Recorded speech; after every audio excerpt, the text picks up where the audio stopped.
Okay. First of all, I'd like to thank Dr. Carr and Dr. Williams for asking me this year to present for the freshman seminars. It's such a profound opportunity to be together with you and see your fresh faces and fresh minds. It makes me feel good about the future. I'm going to be talking to you about the practices of freedom and justice with respect to our people, the people of recent African descent, because all people are of African descent. How do we optimize our histories, our heritage, and our potentials? And so I thought that first we should deal with a couple of realities of the New World. First is that China will soon be the largest English-speaking country in the world. China, not even India, China. 26% of South Asians with the highest IQs, that number of people is greater than the total population of the United States. India has more honors freshmen than the US has freshmen. The top 10 jobs 2 years ago didn't even exist 6 years ago. So we are in some precarious times. I mean, things are not the same as they always were. There's a lot of unique positioning that we have to put in place as people of African descent. Today, the vocabulary of the English language is 5 times larger than it was in the 18th century. And it seems like every month there's a new word that's added. You know? A week's worth of New York Times is more information than an individual would have encountered in a lifetime 300 years ago. So the information overload is dramatic. We have to find our way. I mean, we have the age of supercomputers that are greater than the computational capacities of the human brain. So these are challenging times for us. How do we hold on, promote, and grow from our unique message? How do we do that? How do we maintain this sense of African American identity into the 21st century? How do we validate our genius? Because so many times our genius goes unrecognized. You know, as if we woke up like that, you know? And there are some people that are like that, but a lot of times our genius is the result of hard work. And that hard work should receive acknowledgement. But we have to often be the ones to validate our genius and our expertise.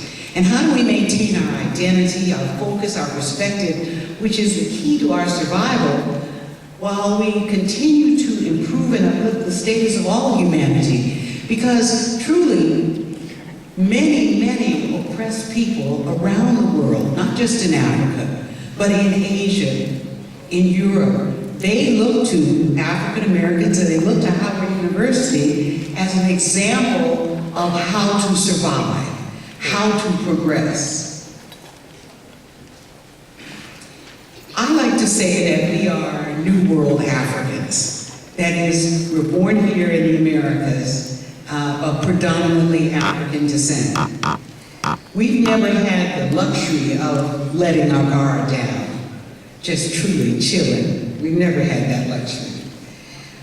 We can't rest on our past accomplishments, although you all have been reading W.B. Du Bois's book, and you see, you know, this was someone who was at least 100 years ahead of his time in terms of research design. But in most of the sociology classes that you take at the predominantly white institutions, they don't talk about W.B. Du Bois, even though he was far ahead of many of the other scholars in terms of his research strategy and his insights. Our struggles continue to be ongoing, and they require what we call constant vigilance. You know, checking and rechecking, making sure that we've got all our ducks in order. You know, that we turn in our papers, that we've written them at the best language that we can use. But our sensibilities are not uniform. And this chart just shows answers to the question of, do you think racism against blacks is or is not widespread in the U.S.? And the national adult poll was 56 to 42, non-Hispanic whites, 51 to 46, blacks, 78 to 20, and Hispanics, 59 to 38 rather. So you can see that for us, our own self-perception of discrimination and racism is much greater than the society that we're in. That means that we may not get from the larger society the validation that we need. That validation has to come from in here. It has to come from your brain and your heart working together. And that's going to be important for you if you're going to be successful here at Howard University. So I put in a couple of key issues, and then I'm going to talk about scientific research and how scientific research can contribute to the advancement of our people and the advancement of humanity. It's important to keep Africa central, and that's not a chauvinistic statement. The truth is that all of humanity comes out of Africa. Africa is the homeland for our species. We have lived in Africa the longest period of time, at least 7 million years, walking around on two legs, 7 million years. And you think about Europe, people have only been in Europe for about 20,000 years. By the way, the genes that code for skin pigmentation are only 6,000 to 12,000 years old. That means that the people who colonized Europe were black people. Just something to think about. You see how the truth can set you free? Intragroup variability, that we're not all the same people. You know, that we're an amalgamation of peoples. There's no one black type of person. There are environmental effects on gene expression. This is an area called epigenetics. You should write that down, epigenetics. It means outside of genetics, and these are chemical signals that can change the way the genes express themselves. And the cool thing about this is that these signals can come from your environment. So every experience that you've had, and your parents had, and your grandparents had, and your great-grandparents had, is influencing how your genes express themselves. Our transatlantic diaspora experience is just one of many African diasporas. I mean, we are from the original people. We're not a side branch. We're from the original group. And to really understand us takes an interdisciplinary approach. Now, we have to refer to the wisdom of those who came before us to help us figure it out, because our lifespans are too short. Trying to get a sense of who we are, where we're going, what needs to be done. And so, you can see from this slide, this is the lab that I direct, the W. Montague Cobb Research Lab, and that's Cobb there. Cobb was a very famous anatomist and biological anthropologist. The lab, as you can see, is over in the Douglas building, and it holds almost 700 human skeletal remains. And these are mostly African Americans, and Dr. Cobb collected them. Most of the people were very poor, but he collected them because he had that vision. He wanted to be able to show with empirical data the impact of racism on the human body. Now that's fantastic. He was thinking those thoughts in 1933, 1934, you know, and he put this together. So we have this resource now where we can study, you know, the effect of disease. We can study all kinds of trauma in the skeletal material. And I hope that some of you will come and visit us in 232 Douglas Hall and come and do some research with us. Of course, I work in the Department of Biology. I'm a professor there, and that's the Ernest E. Just building. So Ernest E. Just, very, very famous biologist. You know, so again, we have our notables within our group. We have to congratulate ourselves for that and then use them as models to inspire us and to encourage us. Ernest Just was a cell biologist, and he was so effective that and so insightful that his work is still being utilized in cell and molecular biology. Now, the work that I do is in population substructuring. I've been looking for small groups of African Americans that have slightly different dietary patterns, exposed to different environmental factors, that have different patterns of gene expression. So that's a question that comes out of this first question here. Who are the African American people? And the best definition that I've come up with is that we're an amalgamation of African peoples from diverse areas of Africa. We're a cultural amalgamation of African peoples with modest gene flow and cultural influences from non-Africans. And you can't get much more specific than that. That's about who we are. But that gives us a tremendous potential because you know from early courses you took in biology that heterozygous or highly diverse populations have a better chance of survival than groups that are monogamous, that are homogeneous, right? And we are extremely heterogeneous. In fact, just about anybody who says they're black gets to be black. It's like the one drop rule has gone berserk, you know? And with the genetic testing, now many European Americans are looking for their African ancestor. So if that turns into cash donations for Howard, that's a good thing. This is a map of where the African ancestors of African Americans came from. And you probably can't see because I've made the slide so small, I apologize, but only 500,000 Africans were brought to North America. Much larger proportions of Africans were brought to Central America, the Caribbean, and South America. So we have to stop thinking of ourselves as simply North Americans. We are New World Africans. We're connected biologically and culturally with other African people in Brazil, in Ecuador, in Argentina, you know, in Jamaica, in Honduras, and so many of the countries in Mexico. Now, in terms of the origins of modern humans in general, we get our origins in Africa, then migrations out of Africa to Southeast Asia and Australia, and also into the Americas. And you can kind of see that there.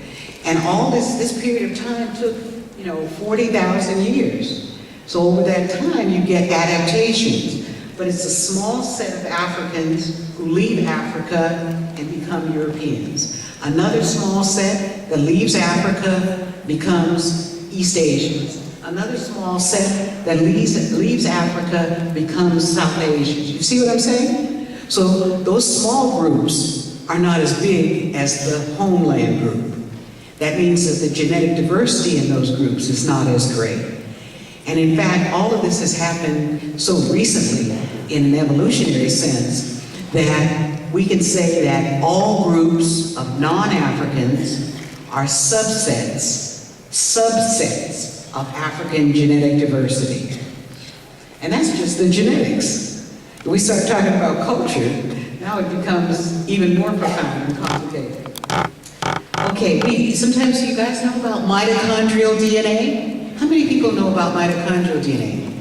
Oh, okay, that's good. All right, so that's maternally inherited. And then Y chromosome, you guys know about Y chromosomes? Yeah, so that's paternally inherited. So all you guys have your father's Y chromosome. Ladies, we don't have Y chromosome under most normal circumstances. You have to be careful what you say these days. You don't want to offend anybody. Hey, I'm a girl. It's like, yeah, but you have a Y chromosome.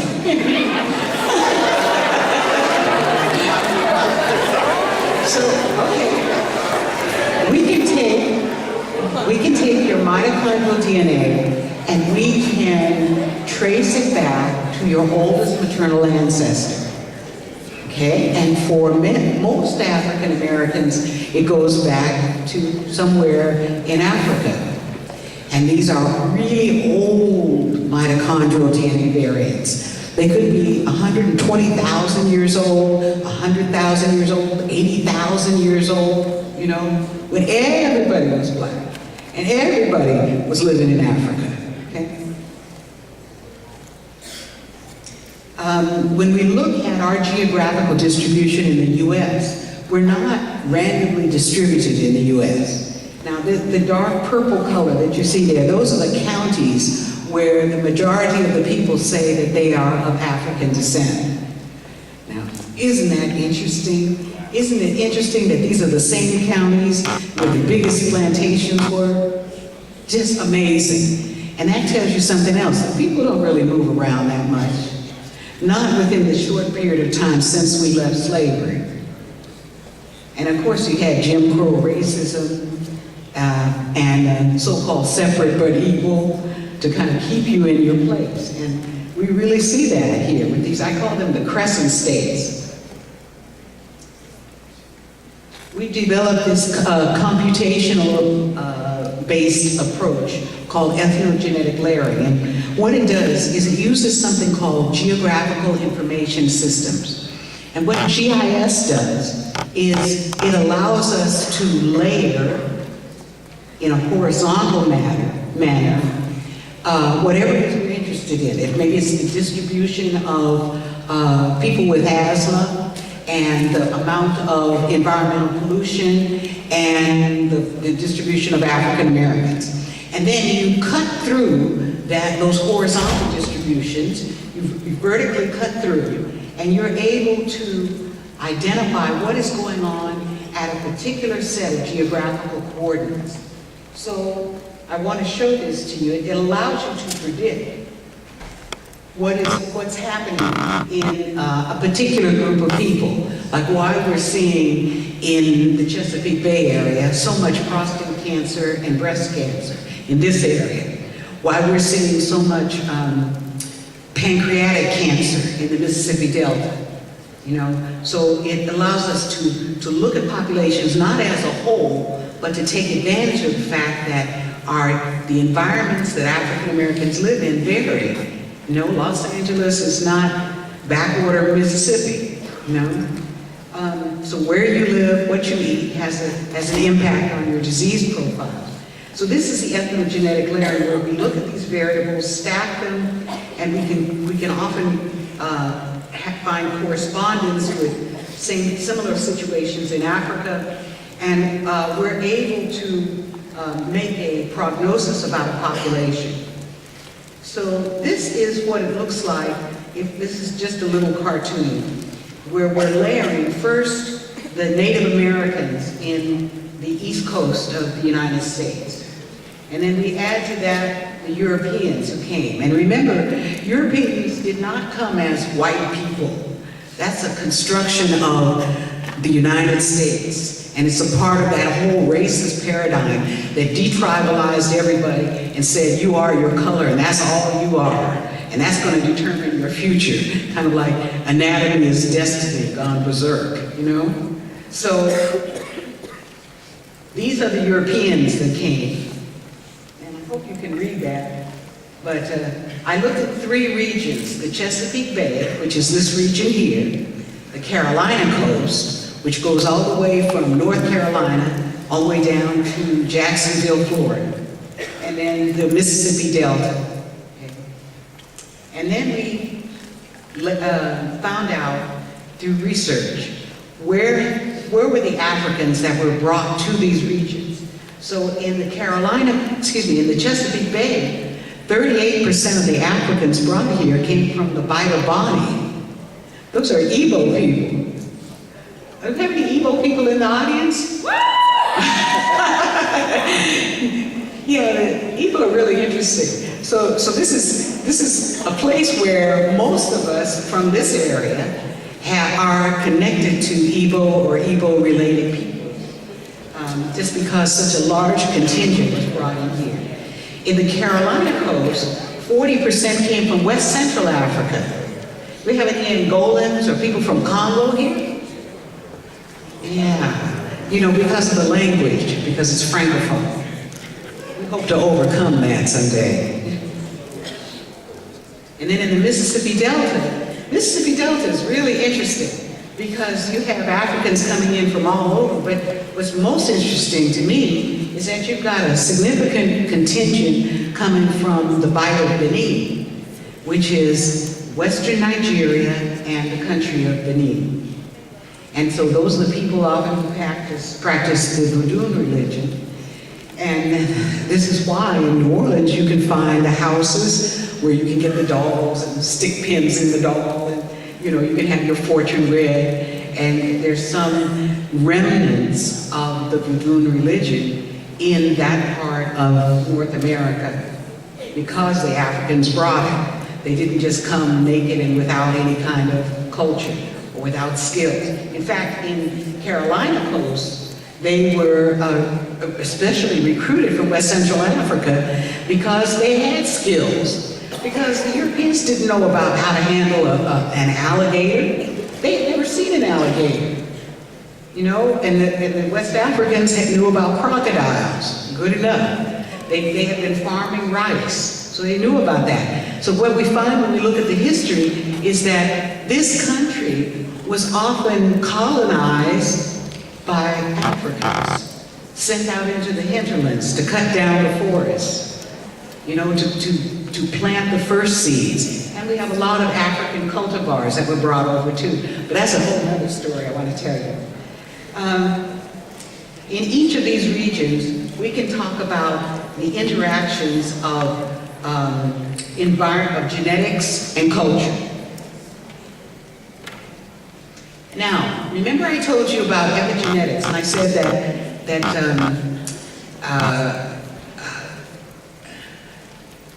the environment you're in can influence the chemicals around your genome, and it can influence how those genes express themselves, okay? That's epigenetics. So these are some environmental sources. I call it genotype-phenotype discontinuity. What that means is that what's in your genes and what you actually show is not identical, okay? And we see that especially with African Americans because our coded genotype looks straight up West African. Straight up West African. But when you see us, you see the influence of Pepsi-Cola, McDonald's, really tight jeans, high heel shoes. In other words, environmental factors that can influence metabolic processes in our body. So it makes sense for us as scholars to really examine who are we and what are we doing to ourselves and how is this influencing our health status, our educational attainments, okay? So basically we're talking about the application of knowledge. And Howard is a really wonderful place because application is emphasized. It's not just theoretical knowledge, learning some theory that's divorced from empirical data. Here we emphasize the application of knowledge, and that gives you wisdom and insight. If you use using this information about African American diversity, it allows us to better understand who we are, develop cures for our diseases, develop lifestyles that are compatible with our biology and that optimize our genetics. We think that in my lab, we've been working on these diseases: breast cancer, prostate cancer, and hypertension/stroke. And I just want to briefly, and I'll go into these very quickly, share with you how we use the application of knowledge, match that together with the historical consequences, the historical realities of our existence, to get greater insights into who we are as a people and what we must do to sustain ourselves into the 21st century. Okay, so we looked at ethnogenetic layering and hypertension and stroke studies. We've compared the African origins in the Carolina coast, where I told you 40% of the Africans came from West Central Africa, and the African origins in the Chesapeake Bay. So you have hypertension in both populations, too much hypertension. And stroke is so big a deal in the Carolina coast that if you're going down I-77 in South Carolina, there's a big red sign that says, "Have you been checked for stroke?" I mean, the sign could give you a stroke, you know, it's this bright red. But stroke is such a big deal. In fact, that part of the US, they call it the stroke belt. Okay, so now, that stroke belt is what I've kind of highlighted here in red. But the heart of the stroke belt is the Carolina coast. Most of the people in the Carolina coast, I told you, came from West Central Africa. You're supposed to respond. West Central Africa. Here's West Central Africa in green. It's an area where there's very little salt in the soil. So the people's genetics, they have salt-conserving genes. Because if you remember from your biology, if you get into an electrolyte imbalance, it can kill you, right? Too much salt or too little salt will kill you. The normal situation is very little salt. So if you take people from an environment where there's very little salt in the food, very little salt in the soil, and you take them to the Carolinas, where salt is in everything. Salt is in butter, salt is in the milk, salt is in everything. Would you not expect them to become hypertensive? It makes sense, right? So then the real question is not, why are they so sick? The real question is, how do other people manage to survive with so much of a toxin in their food? Because salt is a toxin. You see how we can change the question in order to better address our issues. It's not that we're abnormal. We have the normal genetic salt-conserving genes, but the environment is messed up. The environment is jacked. The amount of salt we're taking in is bad. And we just seem to be more susceptible. So these are the areas in Africa, West Central Africa, I'm talking about. Now, South Carolina, I've done some work in South Carolina. I really enjoy being there in some of the different communities. And I found these micro-ethnic groups. And these are groups that, they have their own names. They're all people of African descent, but they're smaller groups that share a lot of genes in common. Like you have the group in the Piedmont called the Clay Eaters. You have the Lumbee. The Lumbee are also a Native American group, because these names, they all overlap, you know. You have Red Bones and Sandhillers. Of course, you know about the Gullah and the Geechee along the coast. And so, I don't know, anybody from South Carolina here? Do you all recognize some of these names? Yeah, when you go back home, ask your grandmothers and grandfathers about these names, you know, because when you scratch deeper, you find these names. And these were what people called themselves, and it determined their mating patterns, determined where they lived. Sometimes it determined what occupations were available for them. All black people, but subdivided, substructured, you know? And we have to study this nuance of diversity in us. Otherwise, we just get glossed over. Okay, we also have some studies going on with looking at breast cancer. And if you know, one type of breast cancer called triple negative breast cancer extremely high and aggressive in African American women. And so we have looked at, you know, breast cancer, especially this triple negative breast cancer in the DC area, the DMV. And that's because when you look at the statistics, it tells you that this area here is very high for prostate cancer and breast cancer. So when you take the ethnic mapping of the United States and you layer on top of that the diseases, the disease foci, then that's when you find out that, gee, this is a really high area for prostate cancer and breast cancer. So I started looking at the slave trade to find out where did the Africans come from. And remember I told you that 38% of the Africans brought to the U.S., brought to the Chesapeake Bay, into Annapolis. 38%, which is the largest contingent, came from the Bida body. They were Igbo peoples. So, and Igbo-related peoples. What we've been able to do is identify the contemporary groups that we share ancestral origins with in the DMV. And we found that a lot of the breast cancer and the way it expresses itself in the DMV is very similar to the way it expresses itself among the Africans of the Bida body. So there's a connection across the Atlantic that is not to be broken even by the hundreds of years of separation. So in terms of the take-home message, ancestry and ancestral environment matter.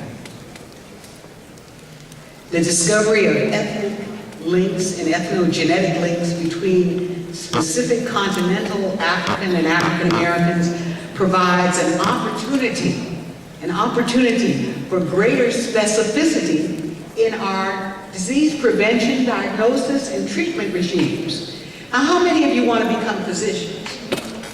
Okay, because in biology we get so many people that most of the class wants to become physicians, or pharmacists, or dentists, or in other words, they want to do something to help. They want to do applied science.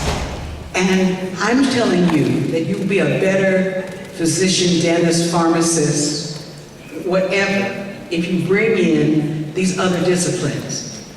If you look at the history of our people, if you look at the substructure in our people, we are in a situation right now in the United States where people of African descent disproportionately die. I mean, you don't have to be a refugee or an immigrant from Liberia to get poor treatment. You can be born right in my hometown, Denver, Colorado, and get poor treatment. So I'm just saying, you know, there's a lot of corrective mechanisms that we need to put in place. There's a lot of work, there's a lot of opportunities that you all need to grasp, you know, to help all the people that you left behind who didn't have a chance to go to college. I like this quote from Neil deGrasse. He says, "For me, I'm driven by two main philosophies. Know more today than about the world than I knew yesterday, and lessen the suffering of others." Because we serve as such role models for other people. And you may not realize that because we sometimes beat down so much, but I was in southern India and heard a group of Dalit people, the so-called untouchables, and they were singing, "We Shall Overcome." Of course, they sang it in the Indian way, you know, "We shall overcome." But I recognized it, and I said, this is wonderful, that this is something that they have appropriated to help free them. Because who wants to be an untouchable? Who wants to be at the bottom of the society, you know? So we are role models, therefore, that last part, he said, lessen the suffering of others. If we lessen our own suffering, that's a model for other people's lessening their suffering. said you'd be surprised how far that gets you. And then I have this illustration I wanted to show you.